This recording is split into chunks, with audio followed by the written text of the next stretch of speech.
Hey guys, success in real estate is all about activity and action, and here is your best practices tip of the week.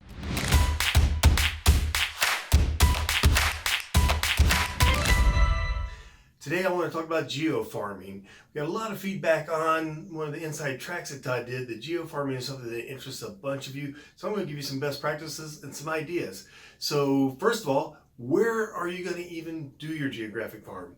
There are several ways to pick one. I suggest picking a price range that's popular, not the lowest price range, but maybe the next price range up that, well, you can hopefully take those buyers to make them move up buyers. In the resort markets, obviously not as important. Get a very popular price range. Also, you want about a 6% turnover rate in that market.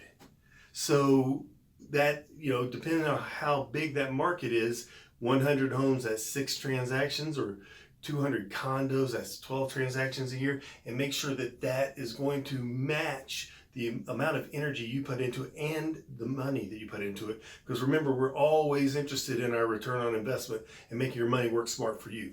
Okay, second is you don't want there to be a dominating agent in that area, because if you do, you're going to be fighting an uphill battle. It'll take more time, money, and effort to get to a good return on your investment. So make sure you go into the MLS, look at the sold areas in that geographic farm for the last year or two, and see if there's one agent that's crushing it and knocking it out of the park. Always a good idea to do it in your geographic farm, in your neighborhood, if that's where you want to work as well. Also, it is going to take 12 to 18 touches to get some result. So this isn't going to be a short-term quick fix, get money now. It pays off great benefits in the long run, but short-term, this isn't that answer. We've got tons of things you can do. FSBO's expires. We've talked to you about how to work your sphere of influence, open houses, but this is a long-term game. You got to be ready for it. So what the next one's really important. In that inside track, Christy Reese commented, got to make it affordable, something you can afford. So you've got to come up with a plan that's affordable. You can do these 12 to 18 touches in 4 months if you can afford to do that. So what are those touches? That's the next step. Mailers in general is one of the mainstays of a geographic farm. In your plan, however, open houses in your geographic farm are crazy. If you are able to do one there, whether it's you're listening to someone else's, nothing like a good, hey, my name's Keith Everett. I've got a listing down 123 Elm Street. I'm having an open house this weekend. I'd love to have you come join us. I'm going to be cooking gumbo for you, and I'll tell you what's going on in the market here locally. So that's something that will really speed up the conversion here of this 12 to 18 touches that you're going to need to do with your farm.